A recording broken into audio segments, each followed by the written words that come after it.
কেন যাবেন? যদি মনে করেন আমি একটু নেককার মানুষের কাছে গেলে মনটা ভালো হবে, আল্লাহমুখী হবে, এটা ভালো কাজ, এটাতে আপনি সওয়াব পাবেন। আর যদি মনে করেন পীরের কাছে গেলে পীর আল্লাহকে বলে দিলে আল্লাহ আমার কথা পীরের কথায় আমার ভালো করে দেবে, আপনি মুশরিক, একেবারে আবু জেহেলের মতো মুশরিক। আপনি যদি মনে করেন পীর আল্লাহ এবং বান্দার মাঝখানে ওসিলা, মধ্যস্থ, মিডিয়া, তাহলে আপনি মুশরিক, আবু জেহেলের মতো মুশরিক। সকল শিরকের মূল হলো আবু জেহেল। আমি তো বলতে পারবো না আজকে আবু জাহাল আল্লাহ মানতো না, মানতো না, আল্লাহ এক মানতো না, আল্লাহ যে আমাদের রব্বুল আলামিন মানতো না, মানতো। আবু জেহেল আল্লাহ মানতো, আল্লাহ এক মানতো, আল্লাহর ইবাদত করতো, আল্লাহ শরিয়াত মানতো, তরিকত মানতো, হাকিকত মানতো, মারেফত মানতো, সব মানতো। আবু জেহেল কখনো আল্লাহ বিরোধী ছিল না। আল্লাহকে আইনদাতা মানতো, আল্লাহকে বিধানদাতা মানতো, আল্লাহকে শরিয়াতদাতা মানতো, আল্লাহর কথা মতো হজ করতো, ওমরা করতো, সব করতো। বিস্তারিত বলতে পারছি না, যদি কারোর শখ হয় আমার আকীদা বইটা কিনে নিয়ে যাবেন, অথবা ইমাম আবু হানিফার ফিকুল আকবরের যে অনুবাদ করেছে ওটা নিয়ে যাবেন। আবু জেহেলের সমস্যা একটাই ছিল, সে লা রাব্বা ইল্লাল্লাহ বিশ্বাস করতো, লা খালেকা ইল্লাল্লাহ বিশ্বাস করতো, লা কাদেরা ইল্লাল্লাহ বিশ্বাস করতো, কিন্তু লা ইলাহা ইল্লাল্লাহ মানতো না। সে বলতো আল্লাহ সব, একমাত্র সৃষ্টিকর্তা, রিজিকদাতা, সর্বশক্তিমান, আল্লাহর ইবাদত করতে হবে, তবে আল্লাহ ছাড়াও আল্লাহর যারা প্রিয় বান্দা তাদেরও ইবাদত করতে হবে। কেন? কারণ এরা আমাদের আল্লাহর এবং আমাদের মাঝখানে ওসিলা, মধ্যস্থ। দলিল খুব সহজ। একজন রাজা মহারাজার কাছে যেতে গেলে, প্রধানমন্ত্রী এমপি ডিসির কাছে যেতে গেলে আপনি কি ডাইরেক্ট যেতে পারেন? তার পরিচিত প্রিয় কোনো মানুষের মাধ্যমে যেতে হয়।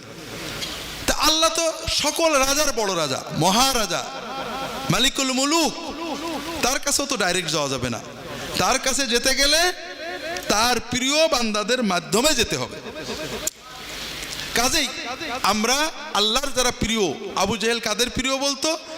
জিব্রাইল, মিকাইল, আজরাইল, ইসরাফিল, ঈসা, মুসা, ইব্রাহিম, ইসমাইল, ইয়াগুস, ইয়াউক, সুআ, নাসর, লাত, মানাত, উজ্জা, হাবল, আল্লাহর পয়গম্বর, সত্য পয়গম্বর, আল্লাহর ফেরেশতা, সত্য ফেরেশতা, আল্লাহর ওলি, সত্য ওলি, অথবা বানোয়াত, এদেরকে আল্লাহর মাহবুব বান্দা মনে করে তাদের বন্দনা করত, তাদের মাজার বানাতো, দরগা বানাতো, পাথর ঠিক করে নিত, গাছতলা ঠিক করে নিত, মূর্তি বানিয়ে নিত, এদের কাছে ধর্ণা দিত, দুধ ঢেলে দিত, মুরগি ছেড়ে দিত, উট জবাই করে দিত, ডাকতো, তাদেরকে ডাকতো। তারা বিশ্বাস করত এরা রোহানিভাবে আমাদের ডাক শুনবে, আমাদের ডাক শুনে খুশি হলে আল্লাহর কাছ থেকে আমাদের কাজটা করে দেবে। কথা কি বুঝতে পারছেন? আবু জাহাল যে যুক্তিতে এই শিরিক করত, এই যুক্তি কি বাংলাদেশে পাওয়া যায়? যায়। আমরা যুক্তিটা একটু বিচার করি। অনেক সময় না বুঝে আমরা বলি, প্রধানমন্ত্রী, এমপি, মিনিস্টার, ডিসি, এসপি, তাদের কাছে কি জজ সাহেবের কাছে আমরা ডাইরেক্ট যেতে পারি? মিডিয়া লাগে, ঠিক না? তা আল্লাহর কাছে কি ডাইরেক্ট যাওয়া যায়? মিডিয়া তো লাগবে, ঠিক না? মন্ত্রী, প্রধানমন্ত্রী, ডিসি, এসপির কাছে যেতে মিডিয়া লাগে কেন? দুটো কারণে। প্রথম কথা, তিনি আমাকে চেনেন না। ঝিনাইদহের ডিসির অফিসে যেতে আমার মিডিয়া লাগে না কেন? কারণ উনি আমাকে চেনেন। আমি গেলে দারোয়ান এমনি দরজা খুলে দেয়, ওই পিএস এর ঘরেও যাওয়া লাগে না, ডাইরেক্ট দরজা খুলে দাঁড়িয়ে থাকে। কারণ জানে যে এই লোকটা ডিসি সাহেব খুব মহব্বত করে, ভালো জানে, এর কাছে দরজা খুলে দিলে আমার গাল শুনতে হবে না। কথা বুঝতে পেরেছেন? তাহলে প্রধানমন্ত্রী, এমপি, ডিসি, এসপি যেই হোক না কেন, তার কাছে আমরা যেতে মধ্যস্থ লাগে কেন? কারণ তারা আমাকে চেনেন না। আমি প্রধানমন্ত্রীর কাছে একটা আবদার করলাম, দরখাস্ত দিলাম, আমি কোন দলের লোক, ভালো না মন্দ সে তো জানে না। যদি তার প্রিয় একজন লোক রিকমেন্ড করে দেয়, তাহলে উনি বুঝবেন যে আমাকে সাহায্য করা যেতে পারে, ঠিক না? আল্লাহও তো এরকম।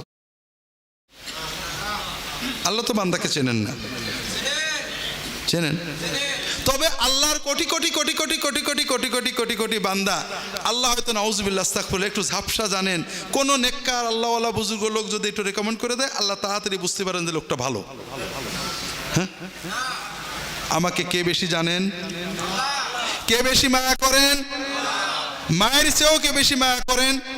কেউ যদি মনে করে যে এই আমাকে যে আল্লাহ সবার চেয়ে বেশি জানেন সেই আল্লাহর কাছে যেতে আবার মিডিয়া লাগে, তার কোনো ঈমান থাকে না।